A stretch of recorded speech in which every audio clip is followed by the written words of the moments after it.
Yes, my people, today I would like to discuss about a farm machine, and we have different machines and different part of machine. And today I would like mostly we discuss about how clutch operates and how does it work. And we have different kind of types of clutch, but today we are going to discuss about a single plate clutch, which is commonly used by many machines and in many motor vehicles, so that let's go. And before we start, make sure you have subscribed to my channel so that you can enjoy.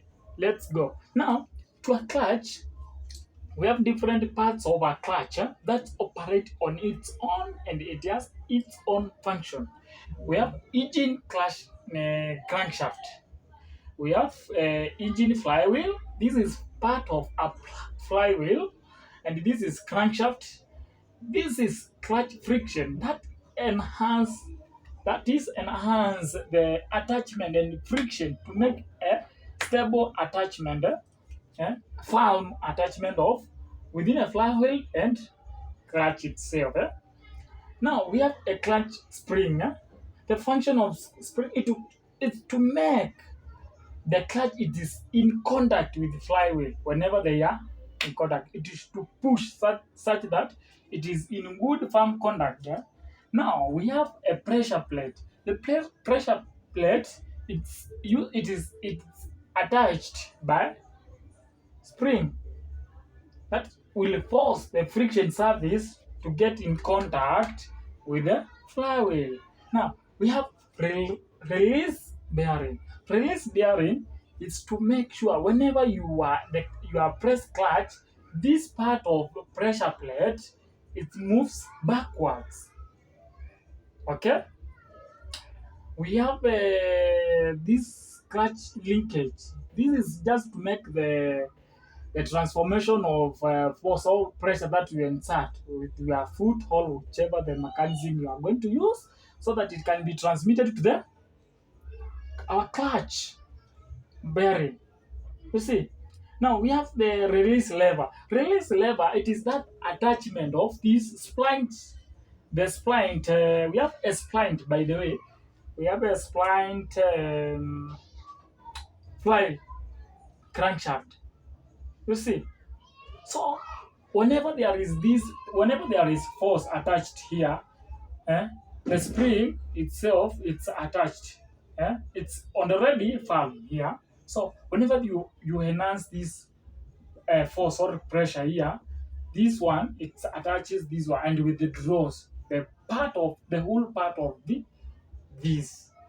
So let's make a simple description of how does it work. Now assume now you are pressed your pressure here, or your force here, you are pressed the power, the pressure here. Now this power goes direct to this point.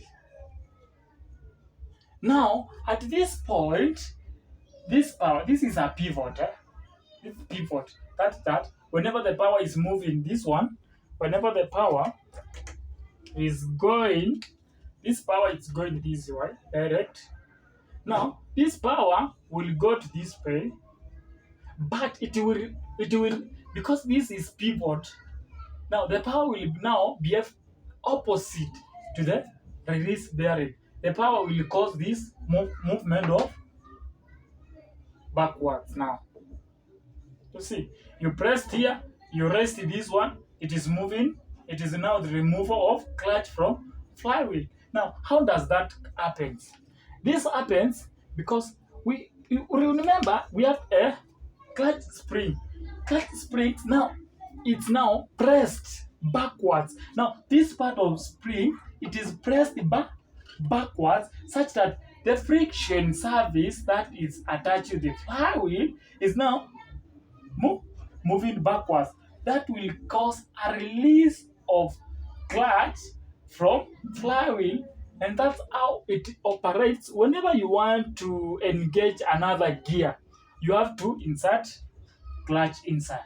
You press a clutch so that you can. Anyway, the speed of this and the speed of gearbox it will differ, and whenever you just press your gear, you will enter your gear without pressing backward, you may end up you destroying your machine or your motor vehicle. So you will find that the speed that you are engaging from gearbox, because this one it is a draft shaft from gearbox, and this is from engine. So the speed will differ. You see, now for you to release that power slowly, so that it come to in contact. Now, what you do, you press your, you un, you unlift your force slowly, such that the spring here will cause the movement of this clutch pressure shaft into contact. You can't just release your clutch just immediately. Anyway, your motor vehicle may end up stopping or may end up destroying your clutch. Now, that's how it operates. Let me make another example. Assume now you want to release the power. Now you are pressed.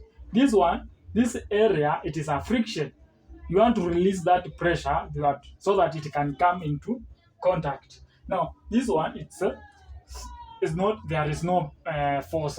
Now, you will find that this power now, it will go this way. And this power, because you have no force, the spring here will cause, it will cause this clamp pressure shaft to move forwards, so that the friction surface can become into contact with flywheel, engine flywheel, and that's how you release and attach a crank shaft. I've understood, and that's how a crank shaft and clutch, most a single plate. That's how it happens. It works. Just very simple. You apply the force here. The force goes down to this pivot point. Now, this pivot, the power, the force here, it's reciprocate. Now it moves backwards, causing this part of crank pressure plate to move backwards. That causing this part to move away from contact with engine. And that's how you will find that you will be able to engage another gear. That's very simple, very understandable, and that's how a clutch operates. So, for you to enjoy my videos and to be able to understand a lot about machine and farm, more so farm and agriculture, make sure you have subscribed to my channel so that we can keep enjoying our videos. Thank you, thank you, thank you.